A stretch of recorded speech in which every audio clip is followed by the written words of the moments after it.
ያልጨረስኩት ነገር ስላለ እስቲ ኢንሻአላህ ልቀጥል። ቢስሚላህ።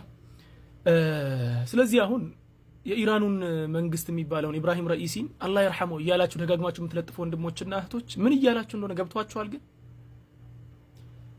ከዚህ በፊት 1 ሚሊዮን ኢራቅ ሙስሊሞችን ያስጨፈጨፈውን ግለሰብ አላህ ይርሐመው እያላችሁ ነው።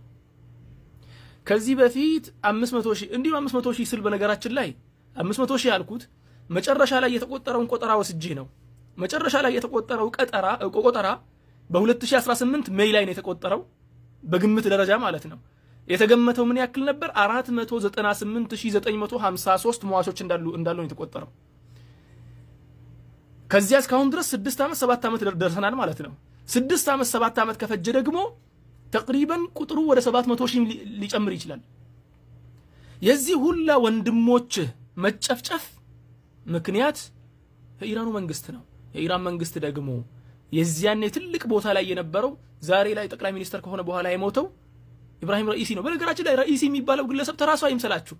አይ ረኢሲ ጠቅላይ ሚኒስተር ብቻ አይምሰላችሁ። ጠቅላይ ሚኒስተር ብቻ አልነበረም። ረኢሲ ማለት ዓሊም ነበር፣ በእነሱ ፈቂህ ነበር። በደንብ አድርጎ ዲናቸውን የሚያግለሰብ ነበር። ፈቂህ ነው። ቃዲም ነበር፣ ቀዳ ይሰጥ ነበር፣ ቀዳ ላይ ሲሰራ ነበር ለረጅም ዓመታት ተቅሪበን ከ2004 ጀምሮ እስከ 2010 ምናምን ድረስ ሲሰራ ነበር መሰለኝ እኔ እስከማስታውሰው እርግጠኛም ባልሆን። ስለዚህ ሰውየው ዓሊም ነው። ዲናቸውን በደንብ አድርጎ ያውቀዋል። አቂዳቸውን በደንብ አድርጎ ያውቀዋል። አቂዳቸው ውስጥ እኛም መጨፍጨፍ አቂዳቸው ስለሆነ ነው አምኖበት ሲጨፈጭፈን የነበረው። ይህንን ለሙስሊሙ ጠንቅ የሆነን ግለሰብ ነው እናንተ ዱዓ ስታደርጉለት የከረማችሁት። ወደ ሱሪያ ስንመለስ በነገራችን ላይ አንዳንዱ አሁን አይ ሙስሊሞች ስለሆኑ ሱሪያዎች እኮ ሙስሊም ለሙስሊም የተጋጨ፣ ሙስሊም ለሙስሊም አልተጋጨም። የነሱን ማንነት ማወቅ የፈለገ ይኸው ይሄንን ክታብ ያንብብ። አልባኩር ሱለይማንያ ነው የሚለው። አልባኩር ሱለይማንያ የሚለው መጽሐፍ የጻፈው ግለሰብ ከነሱ መሐከል ከኑሰይሪዎች መሐከል ተወልዶ ያደገ የኑሰይሪ አባል የሆነ ከዚያ በኋላ ሃይማኖታቸውን ጥሎ እስልምናን በአጠቃላይ አስጠላኝ ብሎ እነሱ ውስጥ ያለውን እስልምና መስሎት ከፈረ። ከዚያ በኋላ አልባኩር ሱለይማንያ ብሎ ሚስጥሩን በአጠቃላይ ዘረገፈ። የሚያውቀውን ነገር የተማረውን ነገር እነሱ ጋር እስከ 18 ዓመት አያስተምሩም እነሱ። 18 ዓመት ስትደርስ ይዘውክ ያናግሩሃል። መማር ትፈልጋለህ ወይስ ኖርማል ላይፍ ነው መቀጠል የምትፈልገው? ኖርማል መቀጠል የምትፈልግ ከሆነ ትቀጥላለህ። አይ መማር ፈልጋለሁ የምትል ከሆነ የዓሊይን አምላክነት እየተማርክ ትቀጥላለህ ማለት ነው። እሱ ከተማሩ ሰዎች መካከል ነበር። ከዚያ በኋላ የሆነችን ክርስቲያን ልጅ አፈቀረ። ከክርስቲያኗ ልጅ ጋር ሄደ።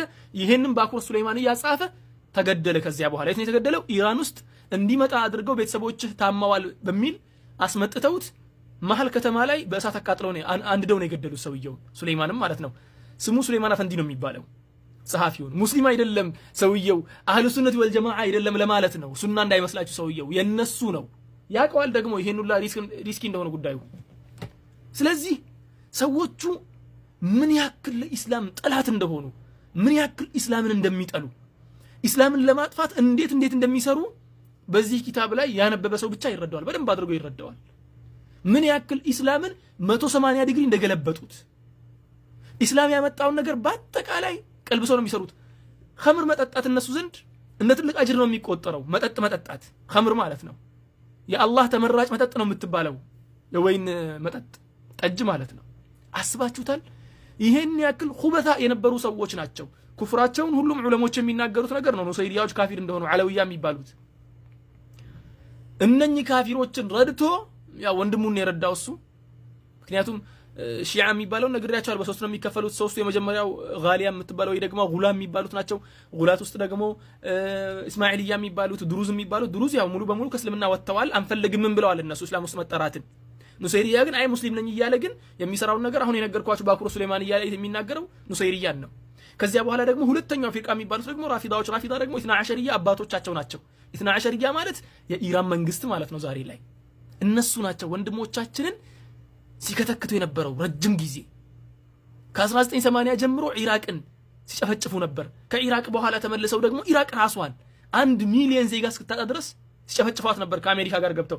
ብዙ ሰዎች አሜሪካ ስትገባ የኸሊጅ ሀገራት ናቸው የፈቀዱት ምናምን የሚል ነገር ነው ውስጡ ያለው። የኸሊጅ ሀገራት ተዋጥኦ አድርገዋል። አዎ አድርገዋል። ኢራኖች እነሱ ላይ ድንበር አልፈዋል ብለው ስላሰቡ ተዋጥኦ አድርገዋል። ወላኪን ሀገሪቷ ውስጥ ግን ያለው የሚወሰደው የተለያዩ ሚሽኖች ላይ መሪ የነበሩት ሺዓዎች ነበሩ።